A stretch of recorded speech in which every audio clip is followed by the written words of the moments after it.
Bienvenidos a Contraseñas, el lugar de los encuentros cercanos con sus autores favoritos. Nuestra invitada nació en 1956 en la Ciudad de México, un México que no se parece a la memoria que ella conserva de él. Dice que tiene que tener una cámara fotográfica en las manos porque si no es como si le faltaran brazos. Le encanta viajar, se declara una canófila empedernida y dice que de pronto sus autores parece que le susurraran al oído cómo quieren ser traducidos. ¿De quién estaremos hablando? Por supuesto, de Selma Ancira. Bienvenida, Selma. Bienvenida. Que estés aquí. Nos da mucho gusto porque no vives en México y tenemos la fortuna de poderte tener aquí. Estoy feliz de que se haya podido producir este encuentro. Qué bueno. Queremos saber muchas cosas de ti, tu larga trayectoria ya de traductora. Es la primera vez que tenemos una traductora en el programa. Desde luego, y esto nos va a dar la oportunidad de hablar de lo que significa la traducción, además de Selma, su vida, lo que ha hecho. ¿Qué significa traducir? Es una oportunidad para todos. Escribir o reescribir. Pero vámonos un poco atrás. Selma, tú naciste en México, pero en un México muy distinto al de ahora, un México que ya no existe, ¿verdad? Pues sí, han pasado muchos años, Rosa. Y México ha cambiado mucho. Y México ha cambiado mucho, efectivamente. Sí, Cuéntanos los rumbos donde vivías. A ver, yo nací en la colonia Roma. Sí.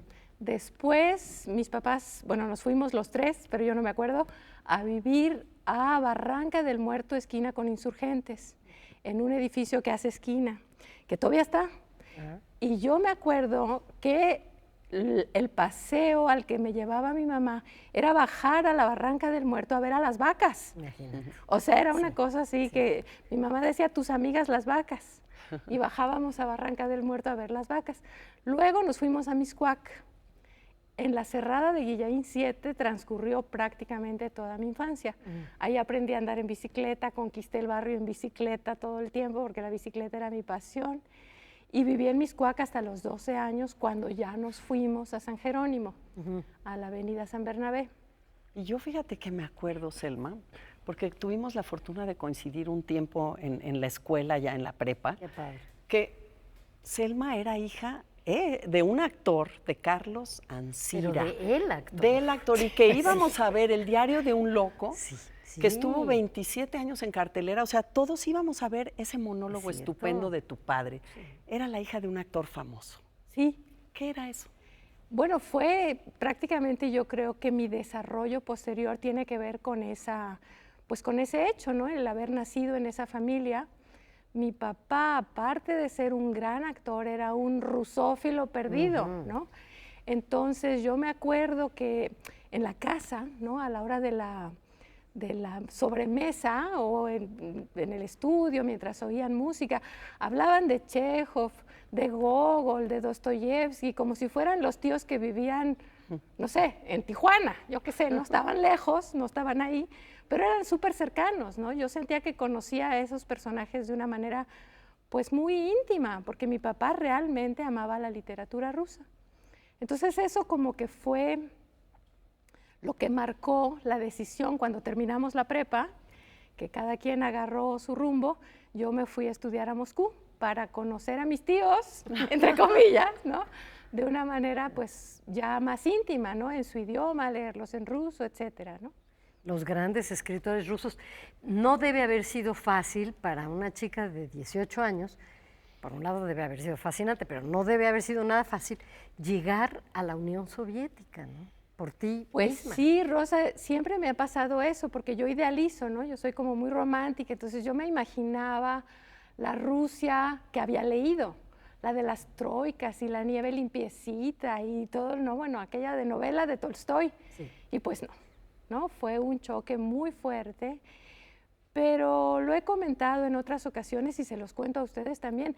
Si en este momento, a la edad que tengo, me dijeran, volverías a vivir lo mismo con todas las dificultades, porque no fue fácil, ¿eh? Yo diría, pero con los ojos cerrados. Y viviste en Moscú, pero no al principio, en Moscú, ¿verdad? pero no al principio. Cuando yo llegué de Londres y los otros becarios mexicanos llegaron de México, los estaba esperando ya el autobús y todo. Yo llegué de Londres y a mí no me estaba esperando nadie porque llegué solita.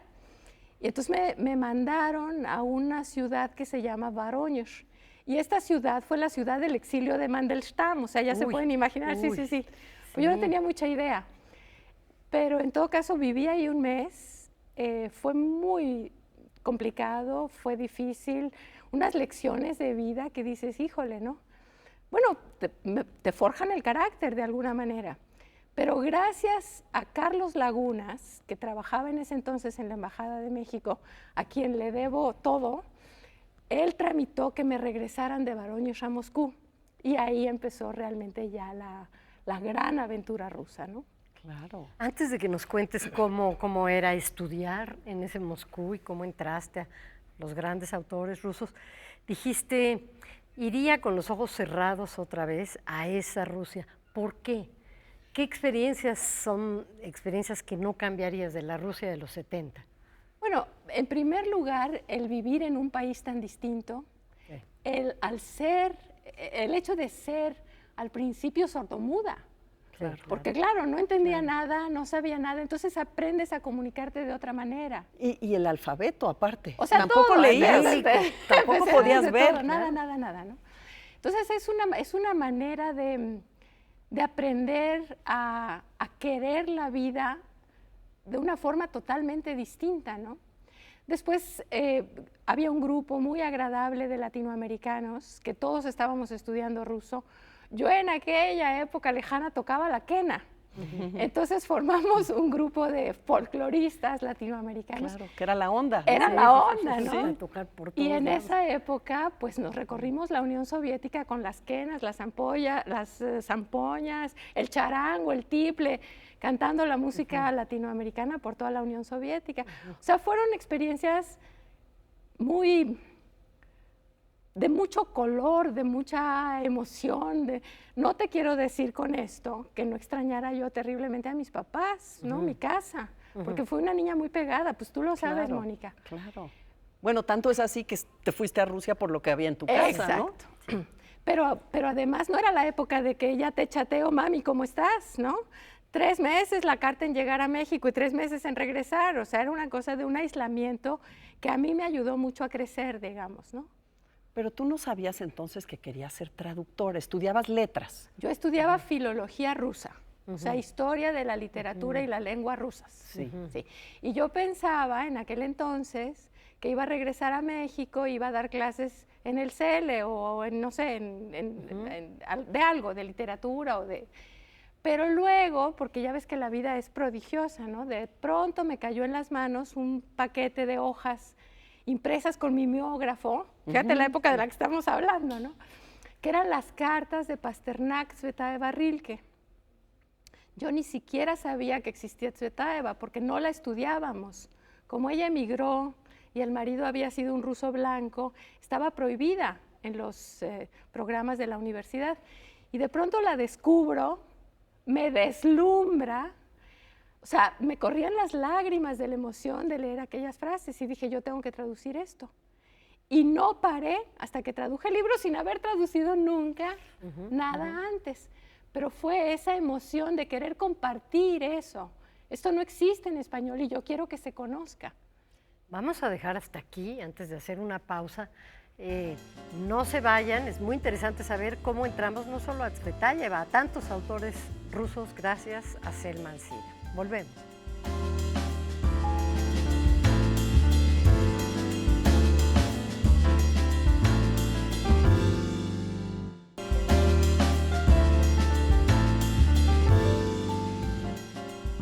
Bienvenidos de nuevo a Contraseñas. Estamos con la gran traductora Selman Sira y nos quedamos en que te fascinaste primero por Tsvetaeva y después seguiste con Tolstoy. Me fasciné por Tsvetaeva, traduje ese libro, logré que don Arnaldo Orfila se interesara por él y lo publicara en Siglo XXI, fue mi primera traducción publicada. Y luego pues ya, o sea, ya tenía inoculado el gusanito, el virus de la traducción. Y luego fui siguiendo, luego traduje una obra de teatro que se llamó Lagartija, que se puso en el Teatro Orientación. fue mi primera experiencia como traductora de teatro y también en lo que sí, o sea, es que es una experiencia distinta, traducir teatro que traducir prosa, Claro. ¿no? Entonces fue muy lindo, además verla en escena, vino a ponerla un director ruso que se llamaba Yevgeny Nikolaevich Lazarev. Ay, Y yo además de bonito haber traducido la obra, servía de puente entre Lazarev y los muchachos que eran los de la escuela de Limba. Entonces, trabajar un mes o 2 meses, no me acuerdo ya cuánto, de puente entre el director y los actores, además de todo, aprendía yo del oficio de mi papá, ¿no? Claro. O sea, que era como todo redondito, como que todo se fue conjugando para que yo le siguiera a lo de la traducción. Y la verdad es que cuando ya te emociona eso, ya no lo puedes dejar, ¿no? Yo he vivido, este año cumplo 40 años traduciendo, chicas. maravilla. ¿Sí? y además dices que sin ti no podríamos haber leído a la autora rusa, Svetlana, ¿no? Bueno, a lo mejor alguien la hubiera traducido después, pero Pero me fuiste queda la primera, Sí, me queda ¿no? la satisfacción Inauguraste ese de haberla puente. descubierto en español. Y O sea, que tantas yo hubiera otras nacido cosas, en porque español. por ejemplo de Tolstoy, yo me acuerdo que presentamos en la FIL con tu editor los diarios. Ajá. Entonces se conoce, claro, el resto de la obra de Tolstoy, pero no esta parte tan íntima Claro. a la que tú te metiste Sí, a sí. conocer 10 años de tu vida, ¿no? Eligiendo qué 10 ibas a años traducir. les dediqué tanto a diarios como cartas, Sí, ¿no? sí. Para sacar de 49 volúmenes 4, Ay, qué Sí. impresión. ¿no? O sea, Que son entonces una ahí joya, una joya. es un trabajo, fue un trabajo muy bonito ese, porque piensa que yo lo que tenía que hacer, haz de cuenta que los 49 volúmenes los veo como un mural, Sí. ¿no? Mexicano. Y de ese mural, redúcelo hasta que quede un camafeo, pero sin que se desfigure, Claro. ¿no? La figura de Tolstoy. Entonces fue un trabajo apasionante. Me mudé a vivir a Rusia, a trabajar ahí en la biblioteca para que la gente me ayudara, en fin. Y sin Bueno, como duda- me gusta. Claro, y sin duda lo que cuentas es que no podría existir, tú te formaste sola como traductora, que es un poco la pasión y el conocimiento de la lengua y el deseo de acercar al lector esto que a ti te emociona y que además te pasó también con el griego. Ah, no, Con bueno. Sorba el griego. Es que Eso es capítulo no solo es aparte. traductora del ruso, sino del griego. Sí, sí. ¿no? Que además Sí. se bailaba Sorba el griego en tu casa. O sea, hay siempre una conexión emocional Sí. con lo que hacemos. Sí, sí, efectivamente, para mí sí. Para mí es muy importante vibrar en la misma cuerda en la que está vibrando mi autor, porque siento habrá otros traductores que enfoquen la profesión de otra manera. Para mí es muy importante sentir que eso lo podría decir yo, que eso lo podría haber vivido yo, que eso es lo que me gustaría transmitirle al público, porque le pongo algo que de otra manera sería neutro. ¿Sí? ¿Me entiendes? Si no me interesa lo que estoy traduciendo, pues lo traduces y a lo mejor lo traduces bien. Pero cuando ya te involucras, pues es otra cosa. Claro. Para Yo mí. creo que te cambia tanto que cuando tú lees a alguien que está medianamente bien traducido, ni siquiera te emociona, ¿no? Es como si no sí. hubieras conocido al Claro. autor. Y cuando lo lees muy bien traducido, como en el caso de los libros de Selma, más Gracias, bien Rosa.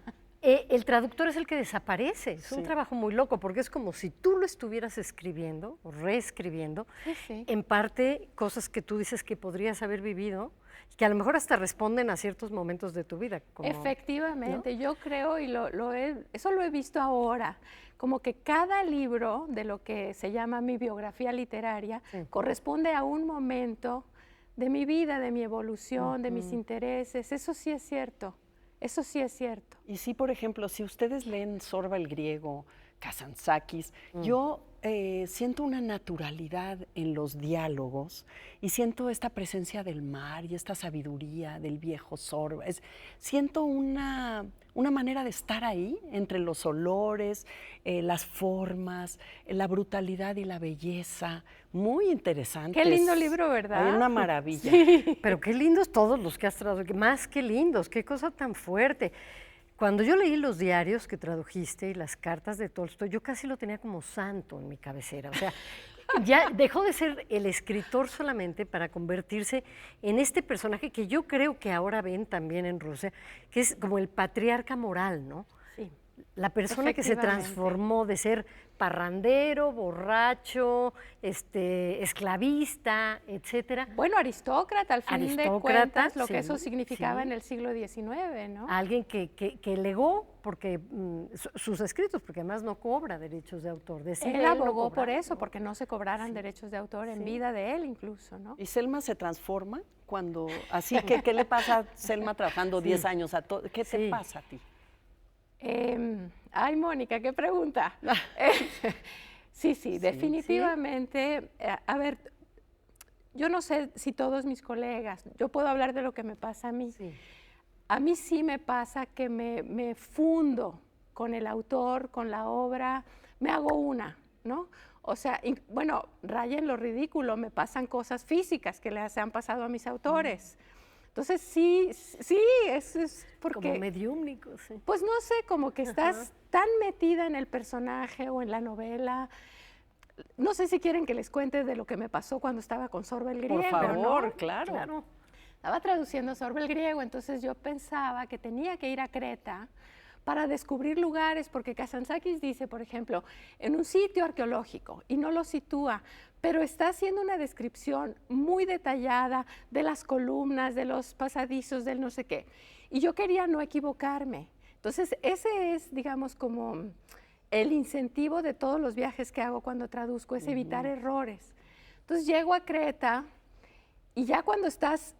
Yo siento que cuando ya la traducción está muy avanzada, cuando llevas 1 año o 2 años en un solo libro, ya la traducción te corre, ¿no? La novela te corre por las venas, ¿no? Eres tú, es tu savia, no sé cómo explicarlo esto. Entonces te pasan cosas a ti en la vida real que tú has traducido en la novela, pero pasan de verdad. Por ejemplo, me acuerdo que estaba en Creta buscando cuál sitio arqueológico era y estábamos por las montañas y me para un pastor en el coche y yo pienso, no paro el coche en las montañas, en Creta, un pastor, o sea, ¿qué onda? Pero luego dije, no, Selma, sitúate. Entonces le abrí la ventana y me hace una pregunta, ¿tienes un cigarro? La misma pregunta se la hace un pastor a Kazantzakis. ¿En serio? 100 años antes en Sorba, que él lo escribe en Sorba. Entonces Kazantzakis le dice, pues no tengo un cigarro, pero tengo, ahora no me acuerdo, pero me lo sabía de memoria en ese momento el diálogo, esto. Entonces yo dije, me aviento y le contesto lo que le había contestado Kazantzakis, ¿no? ¿Y qué creen? Me contesta el pastor como si fuera el guión, ¿no? Y me dice, no, o sea, aquí en estas lejanías, si no tienes un cigarro, no tienes nada. No, pues ya apagué el coche y me bajé a platicar con él, porque o sea, salido de la novela. Y como esto que les cuento que es rápido, yo me podría tardar contándoles anécdotas de este estilo cuando la literatura se fusiona con la vida, cuando ya eres la novela, te pasan cosas de la novela. Qué maravilla. Vamos a hacer una pausa para que nos cuente todas estas cosas. Selma Ancira, no se vayan.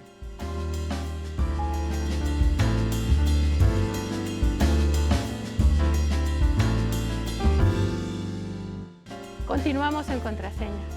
Bueno, chicas, ya me preguntaron mucho ustedes. Y nos falta, ¿eh? Sí, ¿les puedo preguntar algo yo? Desde Sí, luego. claro, venga. Las dos hablan otros idiomas. ¿Nunca han sentido el gusanito de la traducción? Ay, sí. Yo ya he traducido a Margaret Atwood los cuentos, a Barry Callahan, yo he traducido cuento y siento que es un aprendizaje, una complicidad con el autor maravillosa. Y un trabajo con el lenguaje, con la palabra. Sí, claro. Yo creo que es casi aprender a escribir de una manera mejor que si transcribieras en tu propia lengua, ¿no? Yo también he traducido, pero desde luego nada muy importante. Una vez un libro, sí, de Elsie Rockwell, Ser Maestro, y después cuentos también y artículos. Pero es cierto que en el momento en que estás traduciendo te das cuenta también de que hay muchas cosas intraducibles. ¿Cómo resuelves tú ese problema, Selma? De pronto hay cosas que no pueden pasar a la otra lengua exactamente con la misma intención. Yo no sé si estoy de acuerdo contigo, Rosa. Yo creo que no hay nada intraducible. Yo creo que en esto sigo a Tsvetaeva, que ha sido como mi gran maestra en el arte de la traducción, por decirlo así. Ella dice que si ya ha sido posible pasar del mundo inmaterial al papel, a un sistema de símbolos, es mucho más fácil traducir de un sistema de símbolos a otro sistema de símbolos, y que siempre vas a encontrar la manera de hacerlo, ¿no? Y quizás, por ejemplo, con Tsvetaeva, lo que me ha pasado muchas veces, ella juega mucho, hace muchos juegos de palabras. A lo mejor no puedo hacer el juego de palabras en el momento en que ella lo hace, porque el español no me lo permite, o por las sílabas o lo que sea. Pero lo puedo hacer 2 renglones más abajo, o una página después. O sea, el chiste es que el lector sienta el estilo de Tsvetaeva. No importa si en el momento en el que ella hace el juego de palabras, o 3 renglones después, o 4 páginas no con después. esa frase, sino con pero otra. tú como lectora o tú, Mónica, cuando abran Tsvetaeva van a sentir el estilo, porque lo he conservado, aunque no sea en el mismo momento. Y vivir la misma experiencia lectora o la misma emoción lectora, ¿no? Que eso finalmente es para mí el objetivo de una traducción literaria, que ustedes sientan en español lo mismo que siente el lector ruso cuando lee el original, o lo mismo que siente el lector griego cuando lee el original. Kazantzakis me ha hecho inventar un montón de palabras, porque él las inventa en griego. Los griegos mismos a los que de pronto acudo y les pregunto, ¿esto qué quiere decir? Pues quién sabe. Bueno, entonces hay que inventar una palabra que ustedes digan, bueno, ¿esto qué quiere decir? Pues quién sabe, pero lo entiendan por contexto, ¿no? Ese es el trabajo, pues, creativo y bonito, ¿no? Creativo, preciso, pero eso siempre lo haces tú que eres viajera de espíritu, te vas, acabas de regresar de cuerpo y de lengua. De todo. Acabas de regresar de Letonia, por ejemplo. Estuviste ahí, te vas a estos retiros o a estas casas de traductores. Cuéntanos de esta, digamos, esta forma espacial de trabajar. Hay una red de casas de traductores a las que tú aplicas y te dan un cuarto por un mes. Entonces tú te vas, es maravilloso porque estás viviendo con colegas, son 7 cuartos, 8 cuartos, son casas chiquititas y tienes todo el día para ti. Entonces trabajas verdaderamente sin interrupción en tu texto, ¿no? Claro. Sí. Eso es una maravilla. Yo desde que descubrí las casas de traductores, soy fan, voy pidiendo. Las vas localizando. Las voy localizando y voy pidiendo para quedarme a trabajar ahí, porque es una manera, de veras es un retiro. Claro. ¿No? No tienes nada más en qué pensar que en tu traducción. Bajas a la cocina a prepararte una sopita y todo el mundo está hablando de cómo integro el diálogo en la página no sé qué, o cómo, no sé. Entonces, claro, es una constante retroalimentación, ¿no? Yo me acuerdo el segundo Kazantzakis que traduje, no hallaba el tono del diálogo. Y lo comenté con mis colegas de la casa de traducción en Suiza. Digo, no sé por dónde tirar del hilo. Y estuvimos 3 cenas hablando de cómo, eran un cubano, 2 argentinos, no sé, latinoamericanos. Tiramos del hilo y creo que encontré el por dónde. Es mucho más fácil cuando tienes colegas con los que hablar del tema. Claro. ¿No? En un sentido parecido es lo que ocurre con estas casas para escritores. Y es que no nos damos cuenta de cuánto le debemos a los traductores, cómo son también como escritores, porque si no fuera por ellos, no conoceríamos todas estas obras. Sería muy difícil que pudiéramos hablar ruso y además griego y además inglés, francés, etcétera, ¿no? ¿Cuál es para ti, como traductora, la experiencia más satisfactoria que has tenido de un lector o una lectora? ¿De un lector o una lectora? Pues ha habido muchas, pero hay una que recuerdo con especial emoción. No era todavía la época de Messenger, ahora me contactan mucho por Messenger o por lo que sea, pero escribió una persona, un señor de 60 y tantos años, escribió una carta al acantilado. Pidiendo que me la entregaran, y la carta decía que había vivido 60 años y leyendo los diarios de Tolstoy se había dado cuenta de que había vivido mal la vida y que todavía tenía tiempo para enmendarla, digamos, para empezar a vivir de otra manera. Yo pensé, Dios mío, los 10 años que le dediqué a esto no fueron en vano. Claro, ¿no? Claro, dejaste huella como aparte de este compartir que haces con la traducción, que creas puentes, que nos permites tener una emoción lectora de la cual careceríamos sin tu trabajo, también vas tomando fotografías. O sea, lo dijimos al principio, ¿no? Que no tienes brazos y no traes tu cámara. Sí, señora. A ver, cuéntanos, porque si quien la sigue en redes va a ver que hay un montón de fotografías muy hermosas, casi abstractos, donde el agua, la luz, y no es la palabra ahí. Ahí es un descanso de la palabra, ¿no? ¿Qué es? A ver, desde chiquitita he andado con las fotos a cuestas. La cámara ha sido una cosa que me ha atraído mucho. La búsqueda de la belleza, si tú quieres, de pescar un instante de belleza, eso me ha interesado desde pequeña. Y pues tú has visto mis fotos, son siempre momentos de belleza, de la naturaleza. No sé por qué no retrato mucho a la gente, no porque no me guste, pero me inspira más la naturaleza y sobre todo el mar, las fotos del mar. Hay algo que el mar hace o que yo he logrado entender, que son como dibujos en la superficie del agua. Yo lo siento como historias, como cuentos. El mar me cuenta cuentos. Yo voy caminando y de pronto veo los cuentos que me está contando el mar y los retrato y los publico y es como un diálogo constante. Ahí otra vez soy traductora. El mar tiene sus cuentos, yo los pesco y los pongo en papel o en virtual o como sea y estoy interpretando los cuentos del mar. Ahí está la ¿no? conexión. Claro. De los libros más emocionantes que he leído en los tiempos recientes es Otra vida por vivir, de Califatides, que tú tradujiste, porque además es un libro que no puede no tocarte cuando escribes, cuando eres escritora. Es el momento en el que este autor se halla en un bloqueo, no puede seguir escribiendo. Y es una obra maestra escribir sobre eso, sobre qué haces cuando llega cierto momento en tu vida en el que ya no puedes escribir, ya no sabes escribir. ¿Cómo llegaste a él? Me lo envió Galaxia Gutenberg para que lo leyera, me enamoré, lo leí en un fin de semana en Grecia, me llevó a la isla donde estaba de vacaciones hace un año y lo leí, me enamoré y ya, ¿sabes?